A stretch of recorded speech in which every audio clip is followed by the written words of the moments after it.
સુરતમાં આવેલ ખાડીપુરના કારણે સમિતિની 8 શાળાઓ પ્રભાવિત. નગર પ્રાથમિક શિક્ષણ સમિતિની 8 શાળાઓમાં પુસ્તકો સહિત સામગ્રીને નુકસાન. રાજ્ય સરકાર દ્વારા નુકસાનીના ડેટા માંગવામાં આવ્યા. સમિતિ દ્વારા ડેટા તૈયાર કરવામાં આવ્યા. વિદ્યાર્થીઓના પુસ્તકો, યુનિફોર્મ, બૂટ, મોજા સહિત કીટ તણાઈ ગયા અને નુકસાની ગયા, જે અંગેનો ડેટા તૈયાર કરીને રાજ્ય સરકારને મોકલવામાં આવ્યો. 1.12 લાખથી વધુ પુસ્તકો અને યુનિફોર્મ સહિત બૂટ, મોજા અને સાધન સામગ્રીને નુકસાન થયું. સુરતમાં આવેલા ખાડીપુરના કારણે શાળાઓમાં પાણી ફરી વળતા જેના પગલે પુસ્તકો પણ સૂકવવાની ફરજ પડી, જેના પગલે વિદ્યાર્થીઓને અભ્યાસ પર માઠી અસર પડી છે. જ્યાં રાજ્ય સરકારે માનવીય અભિગમ રાખીને સમિતિ પાસે મોટા ડેટા મંગાવ્યા છે. જ્યાં સરકારે એક અઠવાડિયામાં 1.12 લાખ પુસ્તકો ઝડપભેર રીતે મોકલવાની ખાતરી આપી. સાહેબ, ખાડીપુરની અસર કેટલી સુરત મહાનગરપાલિકાની સ્કૂલો? આમ તો જોવા જઈએ તો 8-10 જેટલી શાળાઓમાં ખાડીપુરની અસર થઈ છે.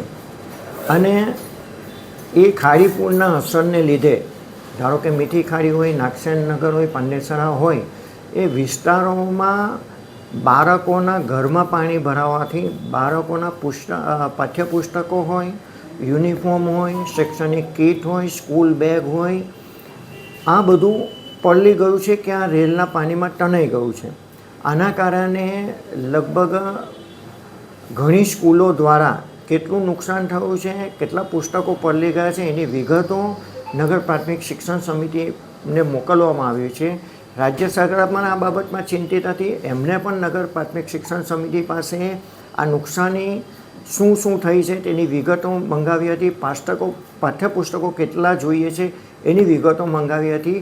અને નગર પ્રાથમિક શિક્ષણ સમિતિ દ્વારા તારીખ 1/7ના રોજ લગભગ 1,12,000 જેટલા પુસ્તકો, જે અમુક ખાડી કિનારે સ્કૂલો હોવાથી પલળી ગયા છે, નુકસાન પામ્યા છે, અને બીજા ઘટના પુસ્તકો રાજ્ય સરકારમાંથી માંગવામાં આવ્યા છે. અને ટૂંક જ સમયમાં આ પુસ્તકો આવી જશે અને એનું વિતરણ કરીને અમે બાળકોની જે શિક્ષણની આ ખોટ પડી છે એને પૂરવાની કોશિશ કરીશું. કેમેરામેન સેનલ વિરાણી સાથે વિશાલ છેઠા, માનવ પ્રભા ન્યૂઝ, સુરત. અમારા વિડીયોની નવી અપડેટ મેળવવા માટે સબસ્ક્રાઇબ કરો માનવ પ્રભા ન્યૂઝ ચેનલને.